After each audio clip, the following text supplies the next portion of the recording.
systems go. Clear for liftoff.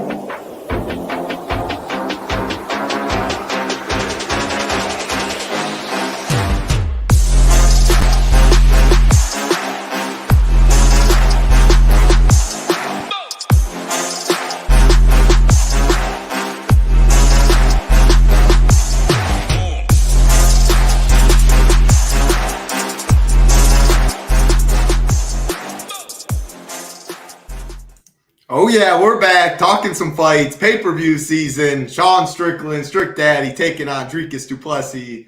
Headed to Toronto, UFC 297. Prize pools, they're all right. I mean, with NFL playoffs on Saturday, Sunday, NBA still going on, prize pools are fine. I'm not going to complain. Hopefully, though, in the heat of summer, UFC 300 or something, they go pretty hard. Ben's in here. Bring the noise. Dana, William, Ross K. Appreciate everyone hanging out. Throw it to you, my man, Big Marley. Looks like we'll keep all 12 fights. 2 fighters miss weight. Malcolm Gordon, Tavares, got a little scary for a sec, but it's always a magic number for me. I think it's a really fun DFS card. 2 title fights. Hey, no one really cares about the chick title fight. You really can't draw up a worse one, but it makes DFS very interesting, and it's definitely important when it comes to DFS. So I'm pumped. I'm ready to win some money. How you doing, Big Marley? I'm good. Yeah, it's not my favorite pay-per-view card, but if we can win money, I'm going to really enjoy it. So that'll really be the deciding factor, but I'm glad we're keeping 12 fights. If we went down to 11 or 10 would have been awful, but even 11 would have made me like this card even less. Haven't built any lineups yet. Excited to do that after the show, but I've been working on my fight rankings. It's all starting to make sense. I can see it in my head. I'm ready to start building, and hopefully we ship it. Yes, sir. Justin in here. Could be Travis. Sean's in here. Again, hope everybody out there having a good Friday. Monster weekend over here. Not just MMA, NFL, 4-game slate, 2-game Saturday, 2-game Sunday, showdown, all the money in the world in the NFL streets. NBA still going on, NHL still going on, golf showdown. Hey, we got it all over here at ChipItNation.com. Head over, weekly, monthly, 6-month, and annual packages. Give it a try. If you do anything but the weekly package, make sure to get in the Discord too. Great community. And a lot of people in here are in the Discord, in the community. What did Cloud say? Rumor on the mill. Marley Lindsay can go 39 points. Liness. We'll touch on that Liness fight. You got anything to say to that, Marley? Oh, we'll talk about it. Yeah, we'll talk about that for sure. So my broad slate overview before we go fight by fight, like always, 12 fights, 2 title fights, only 2 favorites over -300. So I'm expecting dogs to come through. The 2 title fights, 8,200, 8K, 7,600, 8,600. So I think you can leave money on the table. I think it's just a fun fight overall. 9 of the 12 fights expected to finish.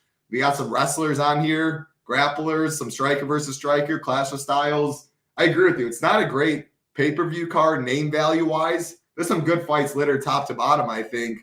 Overall, though, I mean, main event's a very good fight. There's obviously better main event pay-per-view fights, but I'm not complaining about that. Like Arnold Allen, Masvidal Evilov, that's as high-level fight as you can get. Jourdain's always fun. Outside of that, though, it's an okay, I guess, pay-per-view card. But DFS-wise, I think it's as good as it gets for 12 fights. What's your initial overview before we go fight by fight? Yeah, I mean, how great can it get when you have to fill it with Canadians, you know?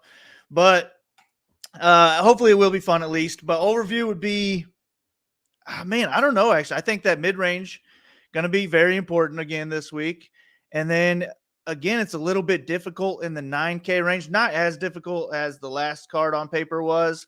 But I'm kind of hoping to bounce some thoughts back and forth on you on a few of these fights too, because I haven't hit on 3 of them on my fight rankings yet, and I think they're the hardest 3 to hit on. So I'm looking forward to talking those out with you. But yeah, I don't have a broad overview yet, except for that I think mid-range is very important.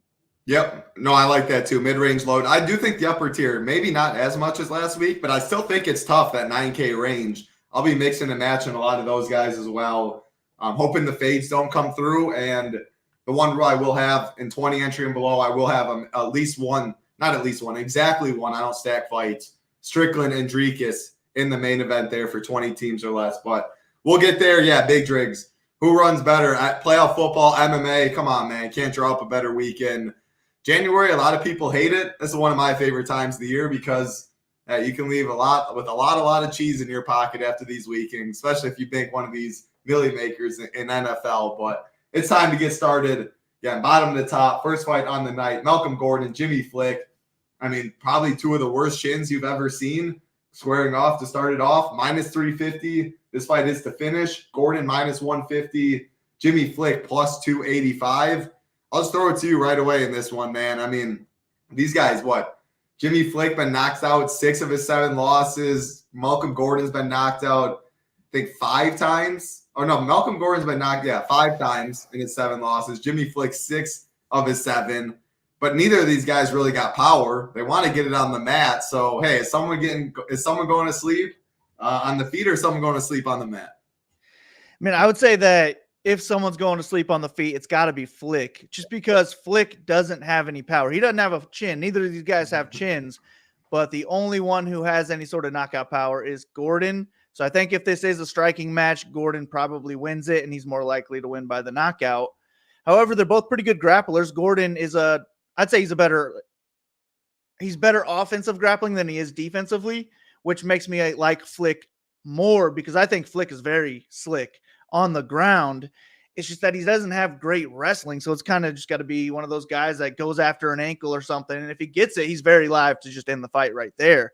But the line has been moving in Gordon's favor all week long. I expect ownership to do the same thing. So my plan is just to go opposite of that. I'm going to take Flick by submission. Don't feel good about it at all. But I think this is a fight that is going to be, a top 2 or 3 on the whole card for me to target. I want to load up on both sides. And maybe I go close to 40% or so on both of them, but that'll only put me a little bit above the field on Gordon, and it'll probably get me double the field on Flick. So Flick's my preferred play. An underdog, I'm picking to win right off the bat. So I could definitely see my night starting out terrible with a 59-second KO from Gordon, but I'll have my exposure there too. Yeah. So I when I wrote up this fight, a lot of the similar thoughts to you. I really wanted to see ownership on this. And again, everything will be up on the site. Right now, we have 33% for Gordon, 17% Flick, which I think is definitely right. I mean, if you look at this money line, Gordon Flick's taking a little money. Gordon got up to like minus 220. Now at some books, he's minus 205, so a little buyback there. But, I mean, he's 8,300. Like, he should be 8,900, 7,300, or like that's how the appropriate pricing is for these odds. So you definitely get pricing value with Malcolm Gordon.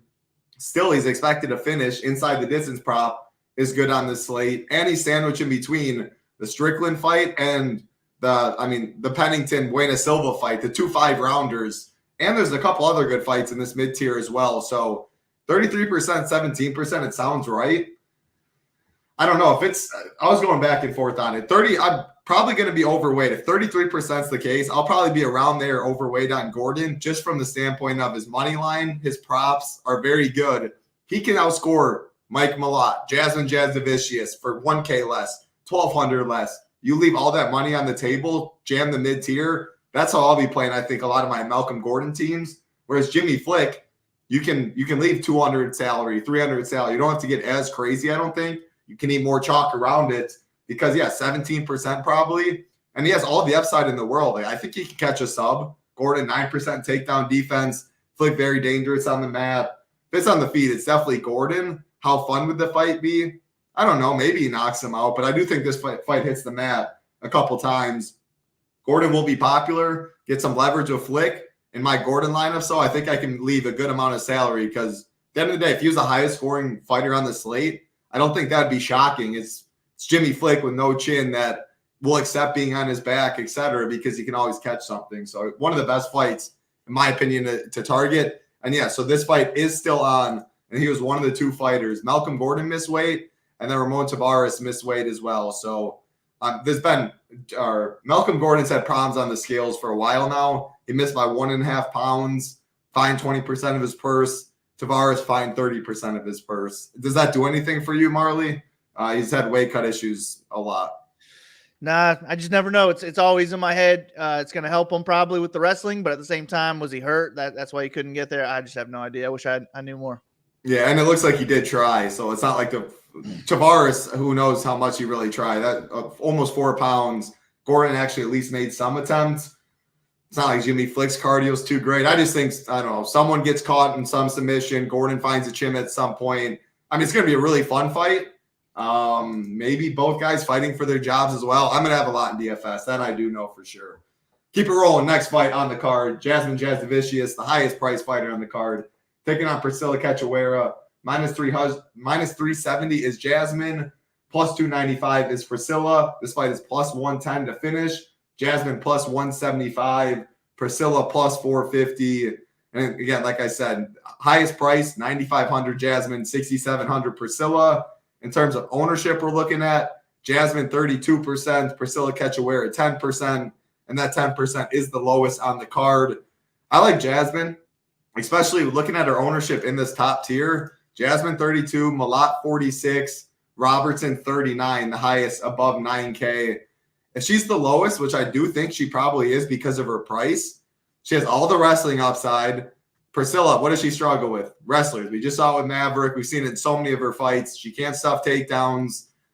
On the feet, she can crack. I don't know why Jasmine would fight that style, though. I think she makes it look pretty easy.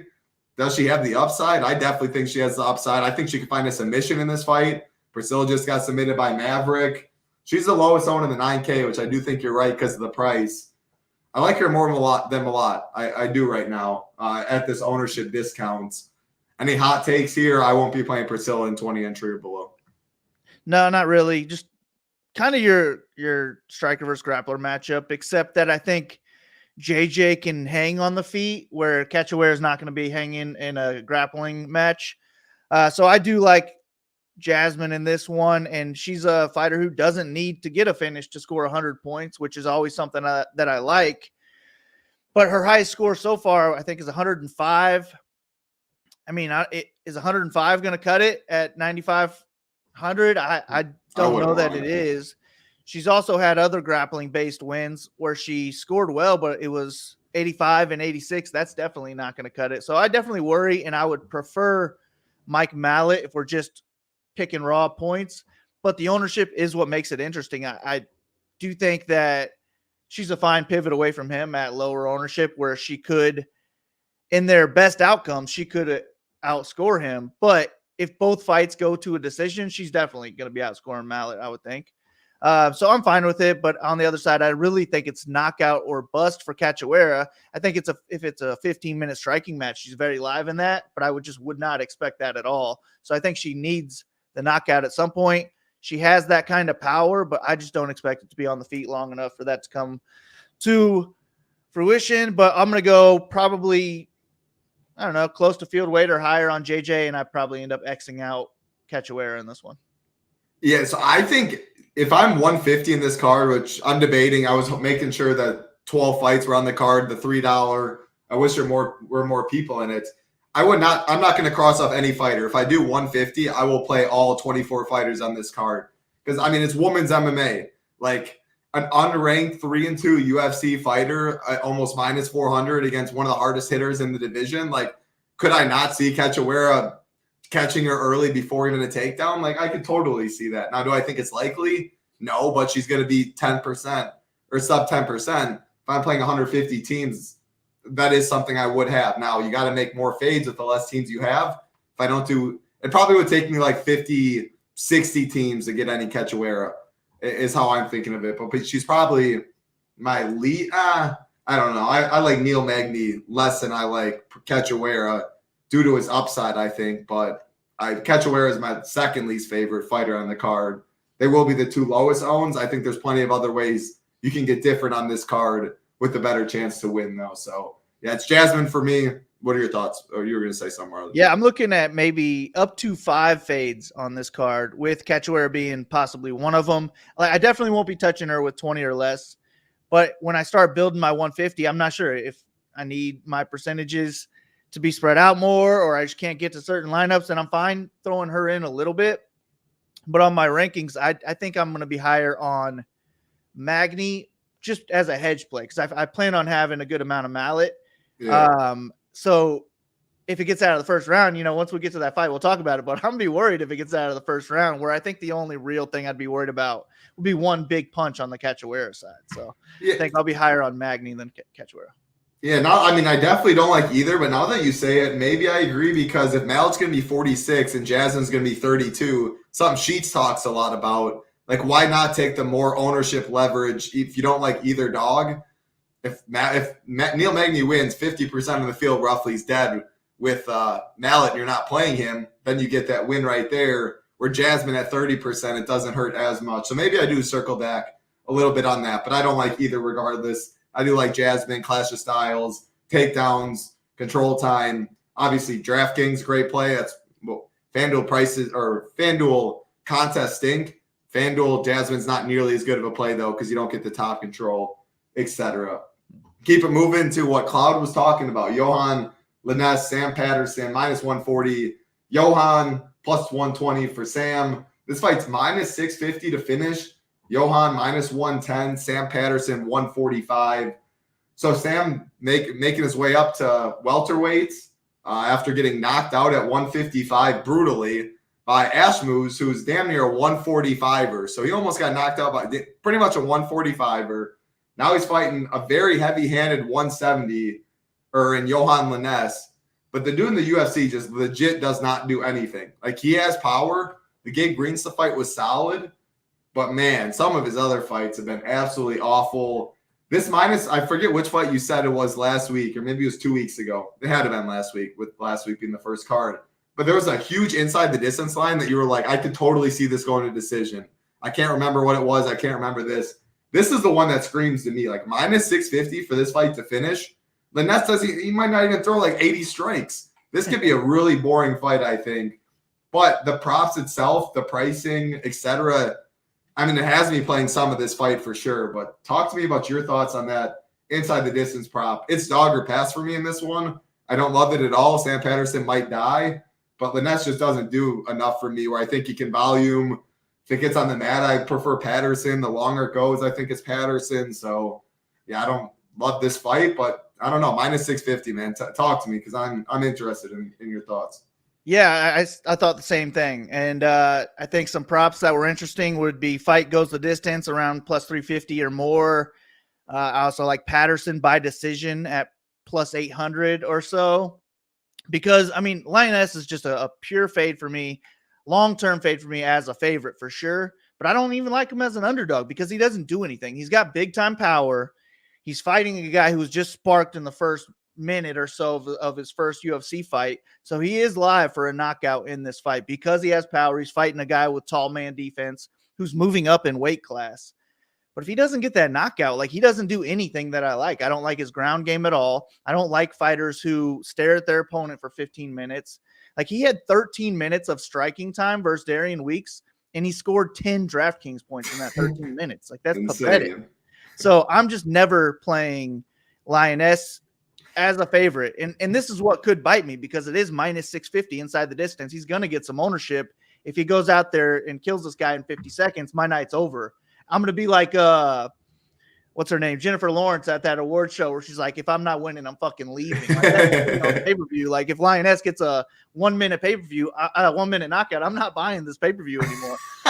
But I think Patterson's just the more skilled fighter, the guy who's going to be fighting for your money. He'll be higher on volume. I like his overall striking more than this guy. Lioness off his back was pretty pathetic, so I think Patterson's live on the ground too. Give me the underdog here. I'm worried about the chin, but if the chin holds up, I like the underdog to win. Yeah, you got some balls for sure to full fade Liness and stuff. I get it because everything, like, we're all on the same page, but the props, minus 110 to finish, plus 200 to finish in round one, and he's not expensive. I don't know, right in that mid tier. So let's see what we have ownership because he's 8,400, 17% Liness and 19% Sam Patterson. I'm going to have to. With the props and at that ownership, sub 20%, I can't fade. And I was struggling on that ownership too, so I could maybe see me fading it, but it's just for me, it's so hard to want to click Lioness. I don't know how anybody else is really going to want to click them until they see that minus 650 inside the distance. So, like, that's what is making me want to up it to maybe mid-20s or so for Lioness. But I think you have it pretty there. Yeah, no, I think you have it pretty good, though, because you look in that range.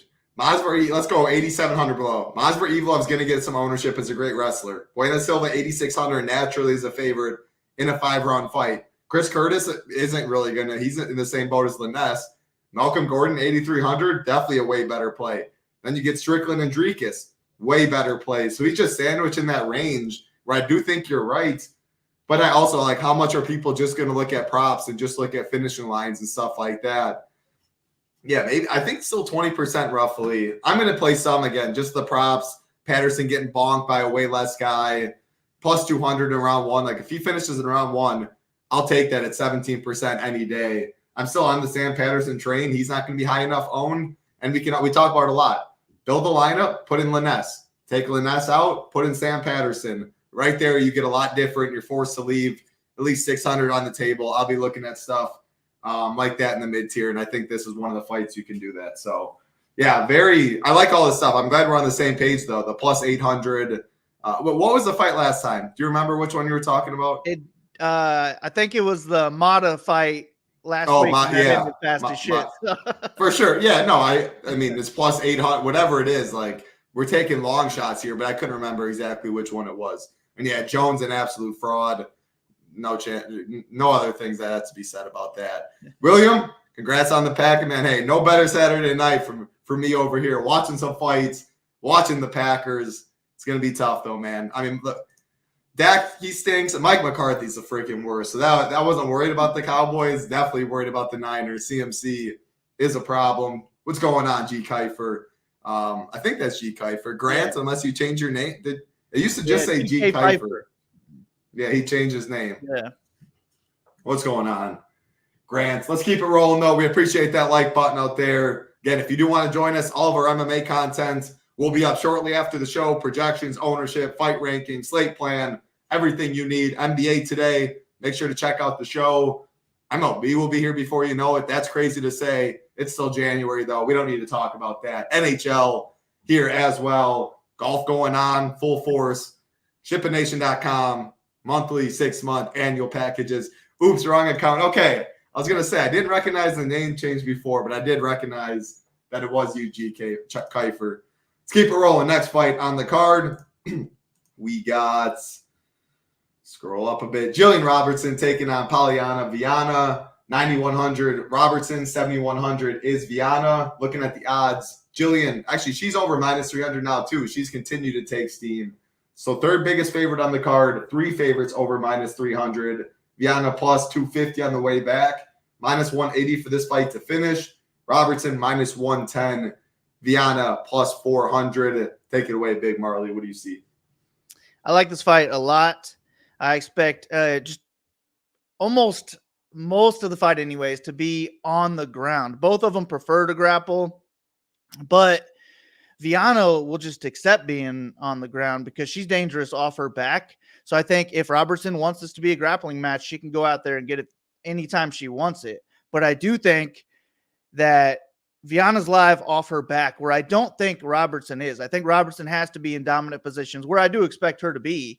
But she's live for the submission in any round in those dominant positions. But she's also more likely to win the fight by just controlling the time in a decision, that is. And then with Vianna, she's dangerous. I kind of am always a little overweight on Vianna because she is just super dangerous. I think if this ended up being a striking match, she's very live there. I wouldn't expect that at all. But if Vianna was somehow able to go out there and start landing the takedowns, I think Robertson would be in a lot of trouble. And I don't think that Vianna will get ownership. I do think that Robertson will. So my plan is kind of like that Flick Gordon matchup where I'm going to get a lot of Robertson, maybe close to 40%, which is about where I see the field being on her. But on Vianna, I had her closer to like 10% owned, and I probably want to at least double the field on her because she doesn't need to be in a dominant position, and it could happen any second in this fight. Just one quick arm bar, and neither one of these fighters has ever scored less than 90 points. So I'm expecting a big score in this one, but my leverage play will be on Vianna because I think that submission's very live.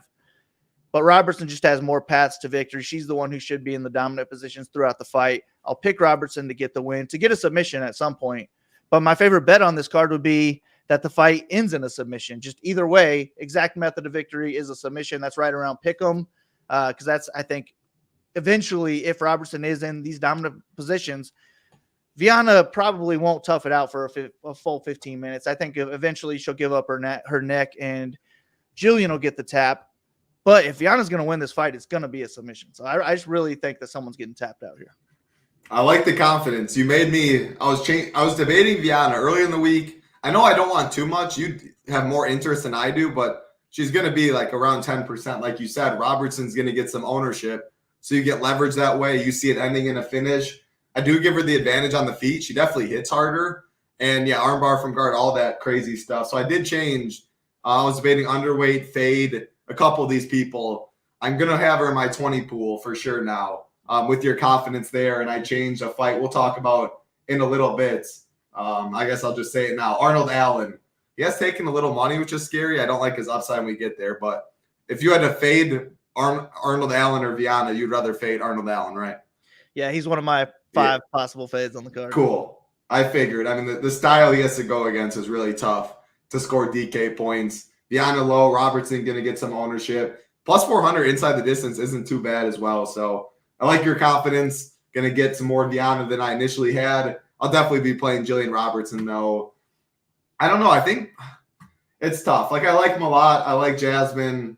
I like Robertson. At the ownership and the pricing, though, maybe I'd rank him a lot 3. You're all coin flipping at the end of the day. I like Jasmine because she's $200 more. She's like 14% lower. Still looks like Robertson might be – we have Robertson at 39%, Malott at 46%.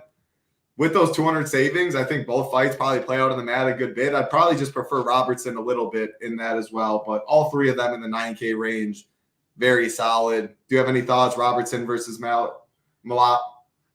Well, I think Malott is my favorite in the 9K range, but for me, it's like JJ and Robertson are similar type plays, and I'm fine just being close in ownership, but I would rank JJ higher than Robertson just on the fact that I have more interest in Vianna than I do Cachoeira. I like it. Love it. Keep it rolling. Next fight on the card. 12 fights to talk about again. Appreciate all 38 people watching live. Survey City, Ramon Tavares, minus 175 for City, plus 150 for Tavares. This fight's minus 260 to finish. City plus 135 inside the distance. Tavares plus 175. Tavares was the second fighter besides Malcolm Gordon to miss weight. Weighed in at 139.75, almost 4 pounds. Not something you love to see. He's had problems on the scale before as well, so both him and Gordon, not a surprise there. But he's fined 30% of his purse. The fight should go on. This is a rematch from Contender Series. One of the worst stoppages you ever see. City sits him down. Ref jumps in. Dana wasn't happy. City gets a contract. Tavares fights a month later. He gets a 30-second knockout there. So they're rebooking this fight. And I'm down for it, man. I mean, 2 heavy hitters, 2 guys that will stand in the center and bang. With that case, I mean, I guess I'll throw it to you right here. Do you see anyone going for the takedown? If so, who? And if it stays on the feet for 15 minutes or until someone falls, like, what does City need to do at 8,900 to beat these other guys in his range? Oh, shit.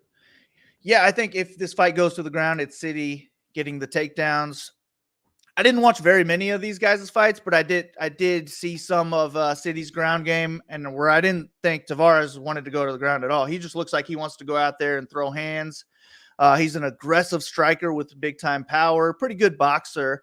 So I think this fight's really close on the feet, but I do favor City overall, basically like the odds do, but because of the ground game, I just think he's the more well-rounded fighter, more likely to win minutes on the ground, more likely to finish the fight on the ground. He did get the TKO win in the first round of their last fight. But, yeah, it was one of the worst stoppages of all time. But at the same time, he knocked him down, so he won the round right there with his striking.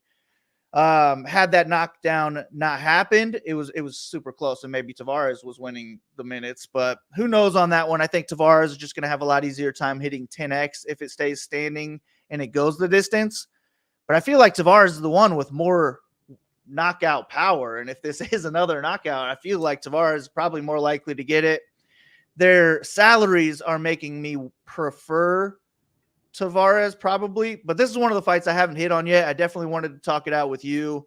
And I'm not sure what I'm going to do when it comes to lineup building on this yet, but I feel like Tavares is going to be my preferred play because of that price. Like, I'm searching for underdogs on this card. I want to get up to the 9K range on this card. We're on the last one. It was like we didn't really have a big preference on the 9K range, and we also didn't care if we had to just pay all the way down to the 8Ks. Where in this one, I do like the 9K range, and I want to get those guys into my lineups. So I feel like Tavares is my path to doing that. But I also expect him to be higher owned. City probably gets overlooked on this card. Get the same outcome as last time, even if it's an early stoppage, we're getting 100+ points from him. He also has ground upside. So I don't know, man. This is a tough one. I'm fine with either one of them, but the prices are what make me think Tavares is going to be my preferred DraftKings play. But I did pick City to get the win because I just think he's the better overall fighter. More paths to get the win. He was also like minus 185 in that Contender Series fight. Now it's in Canada. He's Canadian. I think that helps him out as well. So City's my pick. Yeah, a lot of what you said. So this is a game theory fight for me because you look at these odds, minus 175, plus 150. And this 8,900, 7,300. We touched on Malcolm Gordon, Jimmy Flick earlier. 8,300, 7,900, and Malcolm Gordon's a 30-cent bigger favorite than Surrey City. So that's right now, when you just look at the money line odds, you look at what we have for projected ownership, and I agree. Tavares 20%, Surrey City 17%. So just seeing that right there, I have a lot of interest in Surrey City. This fight's minus 260 to finish. He's plus 135 inside the distance. Under 1.5 is a coin flip. Like if he does what he did last fight, a knockdown early, yeah, and the ref doesn't tweak or like Tavares doesn't have his wits about him, he can put up as much as anybody, sub 20%. And he's him and Brad Katona are by far the lowest owned in the upper tier, 8,600 and above. So just for that reason alone, I like him way more than Brad Katona too. I agree. If someone gets takedowns, I think it's him. I think it probably stays on the feet the whole time. The hometown guy, let's put on a show. Already banked him earlier. But I like City just for that reference for sure, or just because of his ownership. Excuse me. And then Tavares, I mean, I think it's a close fight. Like Surrey opened minus 205 in this fight. Tavares got some money. Now it's plus 150. In that Contender Series fight, both guys landed 11 strikes, like tit for tat, competitive fights. I have it in here, dog or pass. So I picked Tavares, and that's literally because I look at these guys very, very similar. I don't know, though, but he's going to be higher owned. I'm going to play him, though, because 7,300, if he wins, I think is going to score relatively good. I think someone falls in this fight. I think it's a banger or an absolute war. But game theory is telling me I think City's slightly a better play. At the end of the day, though, if he's only 20% and City's 17%, I mean, I'll take Tavares at 20% for sure, and we need to mix in dogs down below. So what I'm pretty much, long story short, looks like cumulative ownership in this fight's pretty low, relatively speaking, on the card. Minus 260 to finish, two guys that can throw down. I'll be overweight on this fight and hope someone falls. I'll probably have more Tavares just because that 1,600 goes a long way. But seeing 17% and one of the lowest owned fighters in that upper tier, he's definitely going to be someone I play. And we'll get to Brad Katona, but I'm not playing him, which means I will have even more ownership leverage, at least 20 and below. He's going to be the low-owned fighter that I jam in the upper tier in chalkier lineups. If I play Bueno Silva, Strickland, whatever it may be, he'll be a little way to get different. That's how I see it. So, yeah, good fight, though. City, Tavares. Tavares missed weight. Thankfully, we are keeping that fight on the card. What's going on, Nickel? We'll get to that soon. And new, baby. We will see. Great fight. Charles Jourdain, Sean Woodson, minus 215 for Jourdain, plus 185 for Sean Woodson. This fight is plus 100. Flip a coin, baby, if this fight is going to finish. Plus 175 for Jourdain, plus 400 for Sean Woodson. Take it away, Big Marley. Yeah, I think it's going to be a fun fight. Two good strikers. I think Jourdain's just the more well-rounded, much more dangerous striker with more tools in his striking toolbox. But Woodson is a tall, long, very good boxer with high volume. And if this is a 15-minute striking match, I think it's really close. And I also think Woodson could mix in takedowns along the way. But in this match, I mean, I don't know if that's a great idea because Jourdain's last three finishes were all submissions. And I feel like a guillotine's very in play if Woodson does want to start going for takedowns. And in my head, I kind of just see Jourdain cracking them, Woodson going for a sloppy takedown and getting submitted. So that's what I'm picking to happen as my prediction. But at 9K, well, we need the finish for Jourdain to get there. And I would just rather get these other 9K fighters into my lineup. So he's by far my least favorite 9K option. I don't want to fade him, though, because I think he could get a finish anywhere in any round. And it could also be high volume leading up to it. So I probably see myself underweight to the field on Jourdain, but still getting 15% or so, something like that. Where on the Woodson side, I don't think he's going to get that much ownership. At 7,200, if he wins at all, I think he's scoring more than 10x. He's got high enough volume where he could really score, 90 plus points here in a high volume fight if this does stay standing, especially if he is able to mix in a couple takedowns. So my preferred DraftKings play in this one's going to be Woodson. But my pick is Jourdain just because I feel like he's going to crack him at some point, and then that submission is just what I keep playing through my head. So this is one where I'm like rooting against my prediction because I probably go overweight on Woodson, underweight on Jourdain. But this is another one where I hadn't hit on it yet, so I wanted to hear your thoughts. Yeah, pretty much the same thoughts as yours. So I was messing with Jourdain underweight or overweight, and I'll probably ended up just right around the field. This is what we have for ownership right now. Jourdain 25%. Again, compared Jillian Robertson 100 more, 39%. Malott 46%. You go down to Evla, Buena Silva 38, 36. So he's still sandwiched in between a relatively low owned, speaking on this card. And then Sean Woodson we have at 16%. I agree with you. Like both guys average about 5.5 significant strikes per minute. Woodson I think it's 5 inches in height, 8 inches in reach. It might even be crazier. Like he's going to look a whole weight class bigger, but he's so skinny. It's a crazy how he makes 145. The thing is, Jourdain just has all the power advantage. Like on the feet, the jab, everything. Woodson can keep him there. I think if Woodson grapples, I think he's probably going to get submitted. He's been impressive on the mat. His grappling, reverse Ricardo Hamo submitted him. I just think Jourdain can catch him with something there.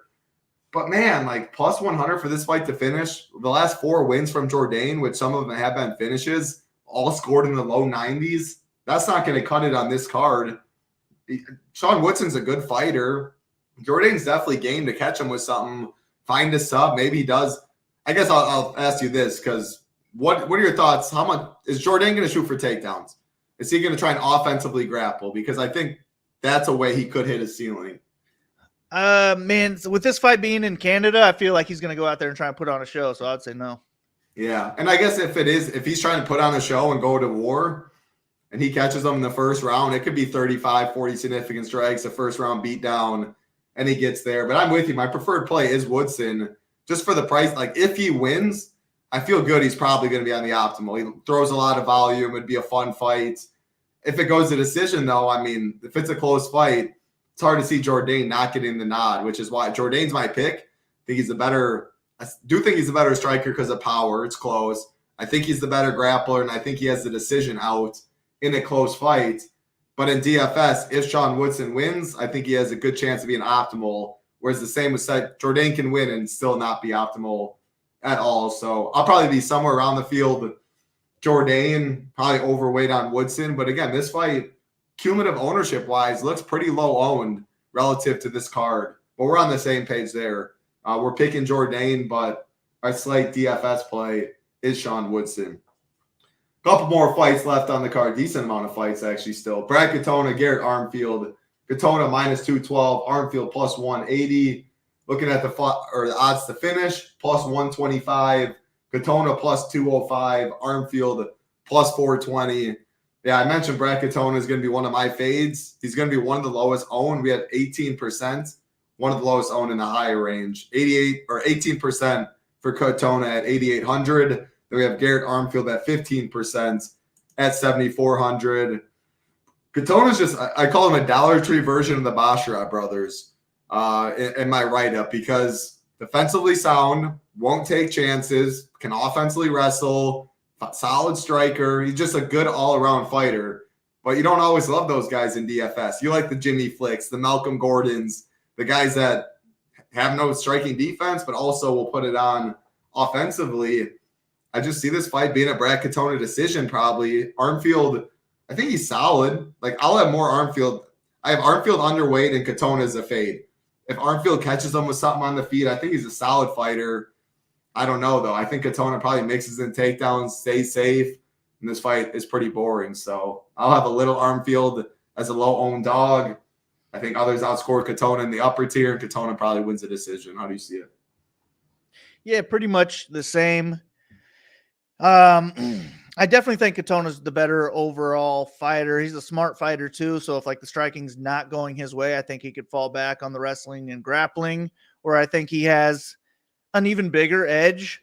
But I like him to be the better striker too. I just think that these guys are very similar strikers, and it could be a super close 15-minute striking match if that's the case. And if it's a 15-minute close striking match, I prefer Armfield to have an easier time paying off his salary. But it's really what's talking me into that is just Katona's last fight, where it was a crazy 3-round striking match. He scored 97 points in a striking match with no knockdowns, no takedowns. But he'll never land more significant strikes than that. Like that Gibson, that was a hell of a fight. If you guys are fight fans and didn't watch that fight, go rewatch it. But I don't think Katona will ever be in a barn burner like that. And he still didn't score 100. So that was the thing I came back to. Yeah, you're probably right. So I originally had this as a 3X, thinking like, damn, maybe that could play out again.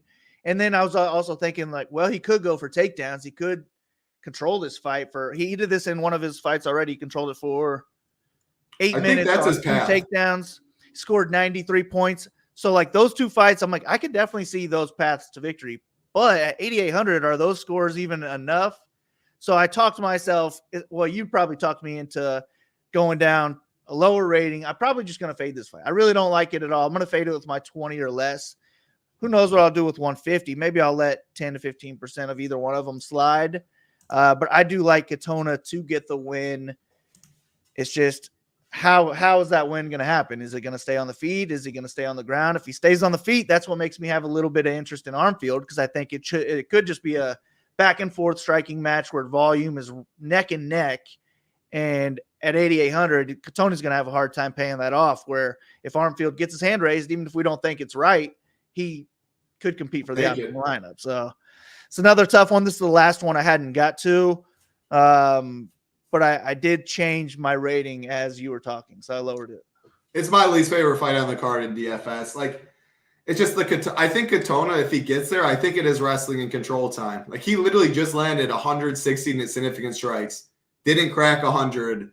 And if you watch that fight, like it was a war. It was a phenomenal fight. You would think he maybe scored 110 or something. And that shows how DraftKings scoring, how much it caters to wrestling, top control, finishes, etc. So I think and I'm with you, like that's what I'm saying. 150 teams, if I play it, I'm gonna have some Katona and some Armfield. I don't think I'll X anybody in all those. But if I don't play 150, which I very well might not, I'm definitely not gonna in the 25 or whatever it is. I'm not gonna play any Katona there. This fight, I think, is my least favorite on the card, which isn't saying much because I think a lot of these fights, every fighter has a path to the optimal. I just think Katona, a smart fighter, can mix it in, maybe a little slower pace, wins a decision that way. And you got to fade some fights on the card, some fighters. So this will be one of them for me. Keep it rolling. Next fight on the card, absolute banger in terms of just high-level talent. Masvidal Evlov, Arnold Allen. Evlov coming in. So it got down yesterday to like minus 210. Some buyback on Arnold Allen this morning. Now it's around minus 183 to 200. Arnold Allen plus 160. This fight is the most likely to go the distance on the card, plus 240 to finish. And the underdog has better finishing odds than the favorite. Arnold Allen plus 350, Evlov plus 550, which definitely makes sense. Evlov, I think all of his UFC fights have gone to decision. Classic striker versus grappler, how I see it. And I'm not trying to say that the other guys are bad at the other thing. I think Arnold Allen's definitely worked on his ground game. I think Evlov's striking is solid, but I think it's clear as day. Evlov's going to look for takedowns. Allen's going to do everything he can to keep it on the feet. I changed this. Back to the Vianna or Arnold Allen. I had Allen as underweight, Vianna as fade, and I flip-flopped them. And that's because I didn't even like Arnold Allen anyway. I think he's live to like catch Evlov on the chin and knock him out that way. I think that's what he has to do. But, man, he's going to be fighting off takedowns all day. And I think Evlov at the end of the day is just such a good wrestler. Cardio's there, everything. I do think he gets them. he makes Allen work. And just say Allen got a third-round knockout. He legit still might score 65 points because he has been fighting off takedowns the whole time anyway. So, yeah, it's Evlov or nothing for me. And Evlov is a great DFS, has been great DFS play in the future or in the past. 7 UFC wins, 120, 130, 138, 92, 66, 84, 110. 4 of those 7 are guaranteed pretty much optimal. The 92, whatever, 8,700, it's not terrible. Then the other 2 you don't take. But yeah, I'll be playing some Evlov. Ownership wise, last thing before I throw it to you, 80 or 38% for Evlov and Arnold Allen 17%. Take it away. Yeah, it's going to be Evloev or pass for me. And I put Allen at like 17% because of the name. Like, this guy's coming off a title shot. I think the name gets him ownership. But yeah, matchup wise, I just don't like him on paper, and he's going to be a fade for me. And I do think he could win this fight by any method. He could knock Evloev out. He could submit him, but it would be probably from bottom. And he could also win a decision if he's able to like keep the fight standing for 7 or 8 minutes and he just looks better on the feet and they give it to him. But in a decision, I don't think he's scoring 10x in that case because Evloev's not going to accept a striking match. I do think Evloev could hang on the feet, but I give Allen the striking edge minute-wise and danger-wise. But Evloev is a guy who can land 10 takedowns in a 3-round fight. And if he is able to land 5+ takedowns and manages to lose the fight, I just don't think that there's going to be enough time for Allen to score. And I would guess he scores less than 70 points in a decision win here. He also has 2 third-round submissions. He scored 59 points and 65 points in those. And the 59-pointer, he was on his way to losing. He got taken down 6 times by Mads Brunel. And Evloev's a better wrestler than Mads Brunel, in my opinion. So I just think this is going to be a similar fight to that. And I like Evloev. I like Evloev for the ceiling because he's a guy who doesn't need a finish to score 110 points. And you mentioned his 66-point DraftKings score. That was the one time he faced somebody who could have been a better wrestler than him. That's not the case here. He's going to have to wrestle in this matchup where he did not have to in that one. So let's take away that 66-pointer, and he's averaging 112 DraftKings points in all his other wins. That's the kind of guy I like, man. That's DraftKings gold right there. So I'm going to be heavy on Evloev. I'm going to fade Allen and just hope that there isn't an early finish because I don't even want to finish from Evloev. Just give me 15 minutes of wrestling and we're good. I'm fine without a finish. For sure. The only thing I will say for Evloev is just be careful a little bit. Again, 38%. Bueno Silva is going to be pretty popular. Bo Strickland and Duplessis are going to be pretty popular. Just I would be careful in that mid-tier. Malcolm Gordon's going to get some ownership. Just try and get different somewhere. It's always an MMA. 1 spot, 2 spot, leave salary, etc. But I don't think you should jam one of Strick Daddy, Duplessis, Bueno Silva, Evloev, Gord. Like everyone's going to kind of be in that same route there. But very strong play. I'll be mixing and matching. Like maybe if I go Evloev, Strick Daddy, I go Jimmy Flick or something to get different that way. I'll be looking at little leverage spots like that. The Viannas of the world who's going to be low owned. Don't just jam all the chalk in MMA for sure. What's going on, Siggy? Hope everything's going well. G. Kiefer back on his other account. Fading Allen as well. 4 fights left on the card. 4 pretty fun fights. This one I think is going to be some fun. Chris Curtis, Marc-Andre Barriault, -180 for Curtis, +155 for Barriault. This fight is -105 to finish. Chris Curtis +215, Barriault +290. I mean, I look at these guys so similar. Both throw good volume. Both prefer to keep it on the feet. I think we get 15 minutes of striking or someone falls. But I think it comes down to what is Barriault's game plan. Because Chris Curtis wants to counterpunch, and he's fine not dictating the action. Barriault is a forward pressure fighter. So if he does that, I think this could be a great fight and someone can fall. But if he dances around the outside a little bit, I mean, I think this fight could definitely score really bad if it goes all 15 because I think it stays on the feet or it just comes into a barn burner, kind of like we saw Barriault's last fight against Julian Marquez, man. I watched that fight yesterday. Woo! That fight was great. I was there. I remember how good that one was. Power bar just turned it on.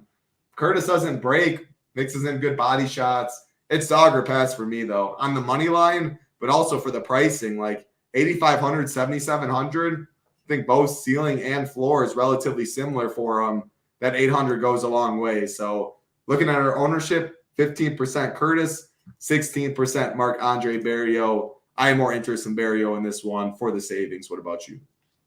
Yeah, same. I think this is a really close fight. I do expect a striking match, probably a 15-minute striking match, and I think volume will be pretty close. Probably on the Barriault side would be my guess. I think Curtis is the harder hitter, probably the better just overall athlete. But at the same time, I kind of cancel out that power with Barriault being more likely to go for takedowns, and I think he would be more likely to win minutes on the ground. So this is just closer to a 50-50 fight, in my opinion. And then on top of that, it's in Canada. Barriault's Canadian, so definitely dog or pass for me. I'm going to X Curtis out of my player pool, and if he doesn't get a knockout, I think I'm fine with that. Even if he wins all 3 rounds on the feet, I don't think he's scoring 10x. If he does, it's barely going to be 10x. And he's going to get outscored by guys like Evloev, so that's why I'm fading Curtis here. And then Barriault, I don't really see him having a big ceiling either, but I think he'll have a lot easier time hitting 10x at his $7,700 salary.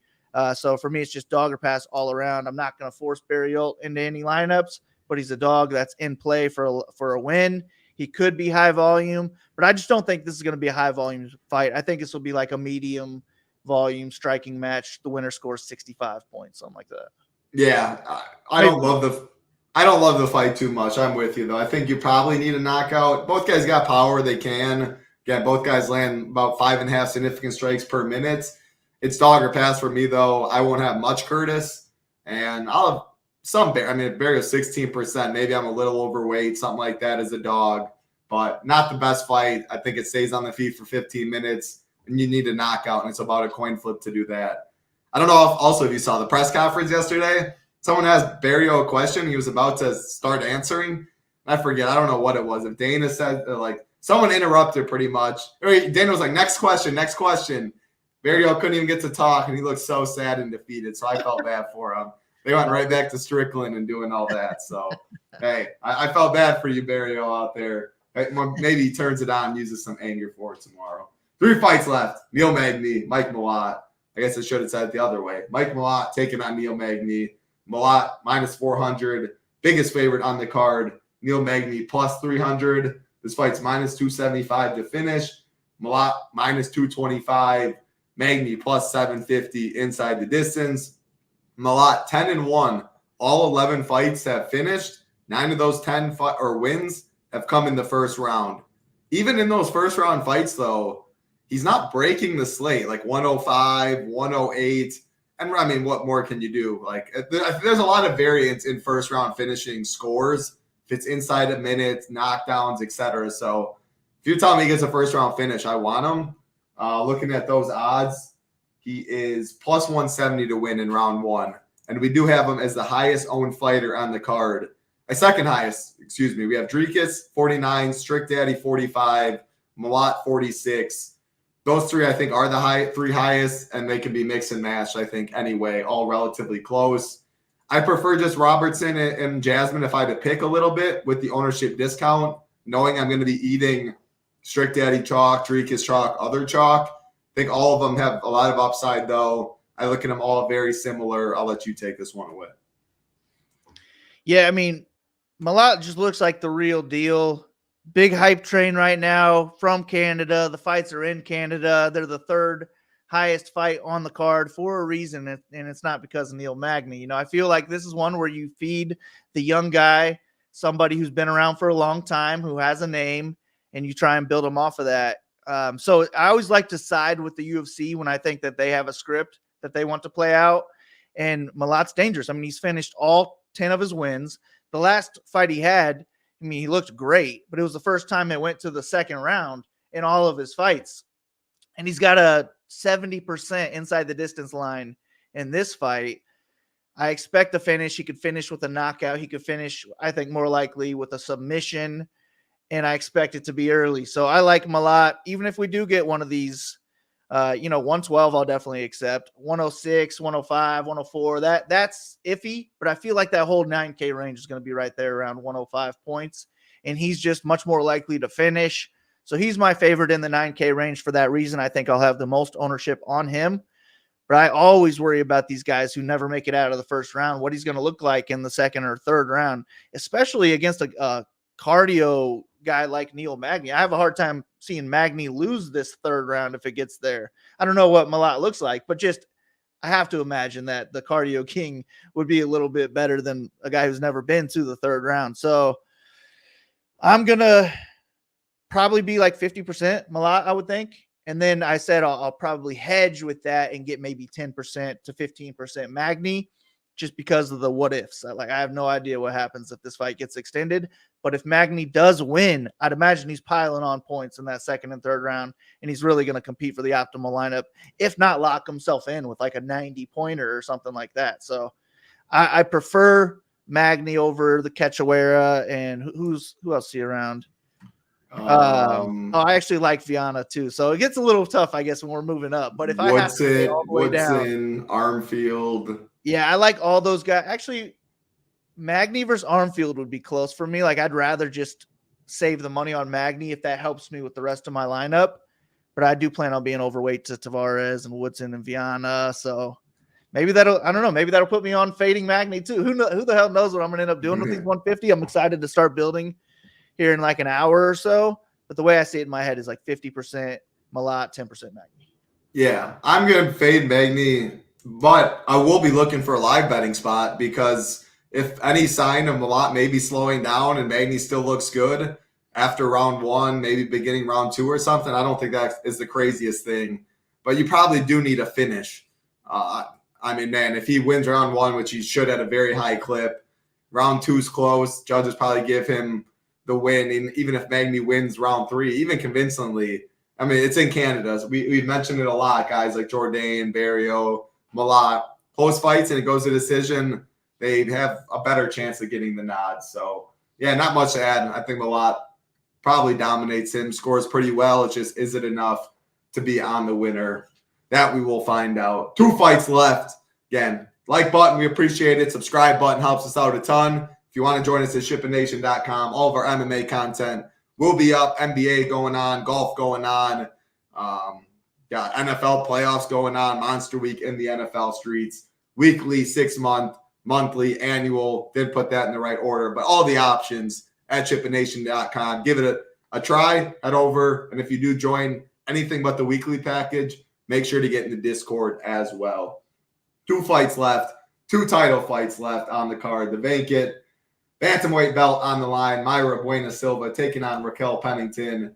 -164 is Silva. +144 on the way back is Pennington. This fight is -115 to finish, and that is all because on the Bueno Silva side, +120 is Bueno Silva inside the distance. Pennington +625. I'm just going to say it right now. Always say it how it is. I am going against my gut, my head. Everything is telling me Bueno Silva is going to win. But everybody is saying Bueno Silva is going to win. There's nobody I hear on the Rocky side. If you look at the recent fights, Rocky hasn't looked great. Both these girls' level of competition and wins haven't been impressive. I don't think you can draw up a worse title fight. That's why they had to have 2 with Strickland and Dricus help sell it. These 2 definitely ain't selling a pay-per-view by themselves. Everything is telling me Bueno Silva, the more dangerous fighter. I like the leg kicks, grab a submission, all of that. But something's telling me Rocky's just going to make it greasy, against the fence, little elbows, the clinch, go 25 minutes, close fight, and then she's just going to have the better cardio and just edge it out, being boring at the end of it. I think it's a lot of it fading the public, but I don't know, man. I don't do this very often, Marley. Tell me why Bueno Silva is going to win, but yeah, I'm taking the dog. I'm not against that. I am picking Bueno Silva to win because I think she is the more dangerous fighter. I think she's a more dangerous striker, especially in the first half of the fight. But more dangerous everywhere. It's not even close. And I usually don't go against that. Yeah. Well, see, that's the issue. Like, she has a huge edge on the ground, and that's why I'm picking her. I think she's getting a submission at some point, but she's only got 2 takedowns in her whole UFC career. She does not wrestle, which I hate. And that's a worry. I mean, even if she goes out there, Rocky gets a takedown, or she submits her like she submitted home, like against the cage, a standing submission, she could score less than 10x if it's not a first round submission. So that's a worry. I also think if this fight does get extended, there's probably going to be a lot of fence time. Maybe she doesn't even 10x in a decision, especially if she's not getting takedowns. So I think we probably need a finish from Silva to have any real ceiling and compete with these other people who have ceilings around her. And she will get ownership too. So I'm not sure what I'm going to do there. In my head, I thought I would get a good amount of Silva, but I don't know. We'll see when I start building. If I get 20%, I don't think I'd be completely against it. But at the same time, if I got 40%, I'd be fine with that too. I agree. Me and too. Then I was originally thinking, well, shit, I thought this was a 3-round fight. Like when I first saw it. So I was like easy fade all around on this fight. But with 5 rounds, it does make Rocky very interesting because she's probably got the better cardio. If this fight is staying standing, it's going to be close on volume, if not higher on the Rocky side. And she is the dirtier, grittier type of striker where in a decision, maybe I do favor Rocky. So at 7,600, she's going to have a much easier time paying off her salary, especially in a decision, which has put me a little bit onto her for DraftKings where I didn't think I would get too much ownership. So I don't know, man. This is one where I definitely don't think we have to target this title fight. I'm fine getting away from it, but we probably need Bueno Silva to win in that case. But I don't know, man. I don't know what I'm going to do with this one. Maybe I'll be around 30% on both sides, but I plan on maybe being underweight to the field as a whole. But give me Silva to get a submission. I don't feel great about it. And why is this girl always crying? My God, I watched all the embeddeds. This girl is crying every single second of those embeddeds. After all her wins, she's crying. Like this girl is crying more than she's not. It's weird to watch, but maybe we'll get another crying if she wins the belt here. Either way, I expect a cry after the fight from her. Yeah, I can't answer that question. I'm not quite sure, but so I definitely agree with you where I don't think you need this fight at all. I'm going to be making a rule for Strickland Dricus in 20 teams or less. Can totally see. I think this fight goes 5. Mark agrees as well. You do get points. Why I like Rocky a little, and like the 1K savings in a decision win. I think Rocky can definitely get there. Bueno Silva can get there at 8,600, but I don't know. Evolve's in that range. She needs a lot of other things to go right, and just the perfect fight for her to, I think, get there in a decision. And they count clinch control against the fence is like the same as top control. They give you points just literally holding them against the fence that way. And I could see Rocky doing that a lot. Like Holly Holm was doing that to Bueno Silva before she locked up that ninja choke. Obviously, you got to think Rocky's been preparing for all that. I think she can just make it really boring. And hey, I mean, the press conference was geeked as well. I'll give it to Bueno Silva. Her second language, I don't even know if you can call that English, but she was saying how like everyone goes to sleep when you fight. Sleepy.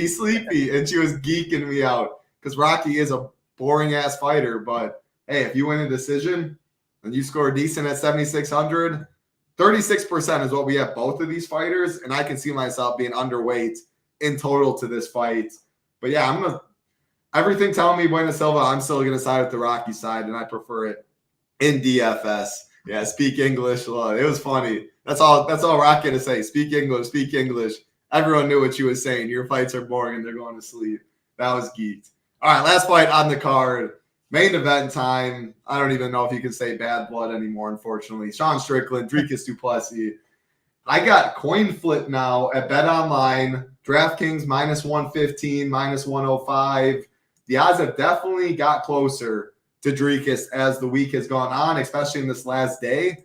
The weight cut looked harder for Strickland than Dricus. Pretty much a straight pick 'em though now. It's crazy. This fight is -285 to finish. Looking at the inside, this is prop for both. Strickland +140, Dricus +150. My quick breakdown, I think, is Dricus early or Strickland late. And I've gone back and forth on this for a while now. I'm siding with Dricus.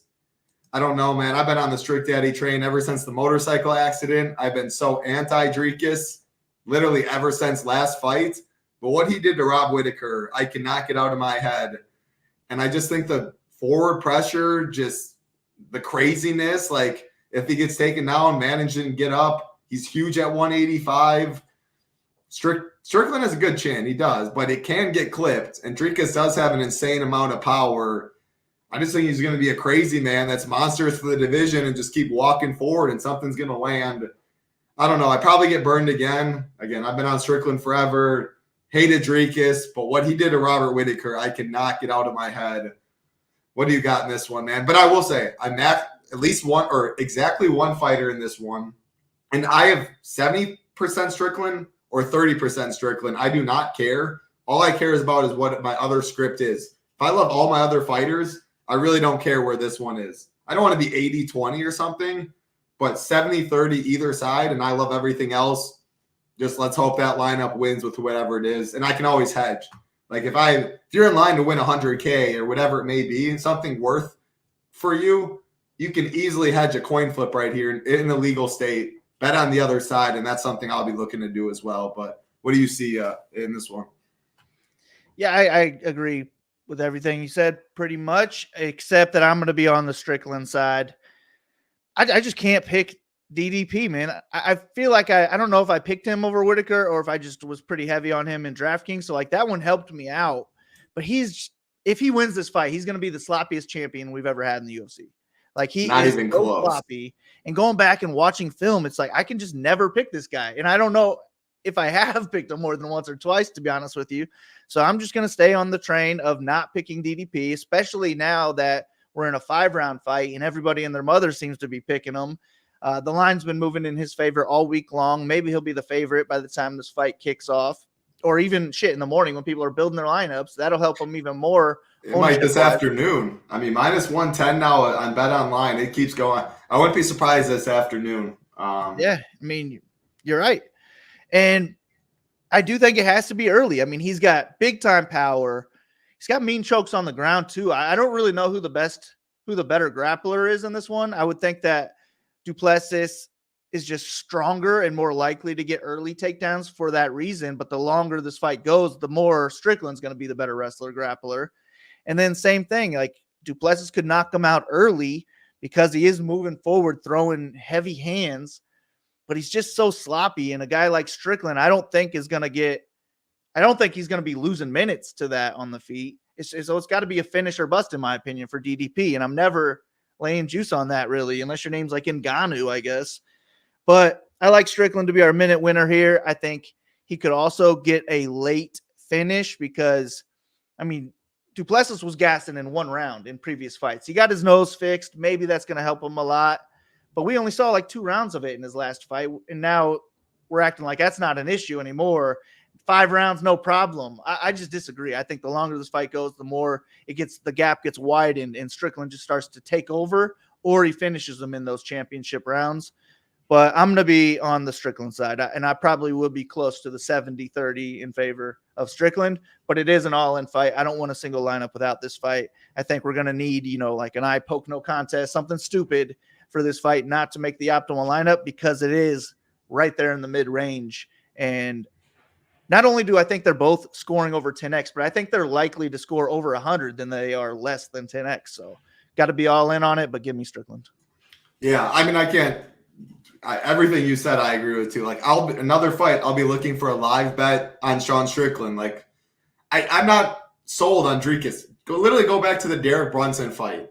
UFC 285 right here. The Barrio, I mean, what insane card that was. He looked awful. Like Brunson had him full mounts, pounding away. Too bad he was on the verge of retirement with literally somehow only guy worse cardio than Dricus at the time. Then he had that nose surgery though, and he didn't look like he was slowing one bit against Whittaker.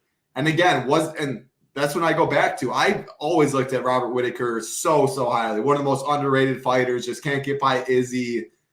But man, he made Robert Whittaker look like an average Joe out there, a 15th ranked middleweight. And again, I'm probably putting too much stock into that fight. And that's why I've gone back and forth. Strickland's always been the dude. He'll fight for your money. He's got cardio for days. He's got his stance that works. Like, I don't think Dricus – I am worried about people just kicking off Sean's leg. Hasn't really happened too much now. I don't think Dricus is the one to do it, and Izzy didn't do it. So, I don't know, man. I'll be looking for live bet Strickland. I'm picking Dricus, but at the end of the day, if I have 60-40 Strickland, I'm good with that as well. And actually, I think the best scenario would be Drika somehow gets a lot of steam, minus 125, minus 130 at $200 cheaper, and we could get like a 10% ownership discount. Then I would love the Strickland side more in DFS. I'm not sure. Maybe that's just hoping too much, but that would be the most ideal for me. But then everyone would probably think the same thing, the Sharps, and then it would even himself out playing that game. So who knows at the end of the day. And I would say that, like, I would have been even higher on Strickland, but I hate, like, the words that are coming out of his mouth. To be honest, like, I don't like that there's not any beef anymore. He's talking up DDP, and he's also, like, saying that I don't even think about winning and losing. I just like to go out there and fight. And he's I don't think he cares, whether he loses or wins this fight. To be honest with you, he's going to get paid. He's going to be just fine. So I do worry about, like, the words that are coming out of his mouth. But if I didn't hear any of that stuff and I thought there was still beef, I would have bet Strickland already. I still might be betting Strickland, but I would have bet him for like maybe 2 or 3 units already. But I don't know, man. That's what's worrying me. Plus all this line movement. Like, is there something I don't know that other people do know? But yeah, I just can't get behind the sloppiness of Duplessis.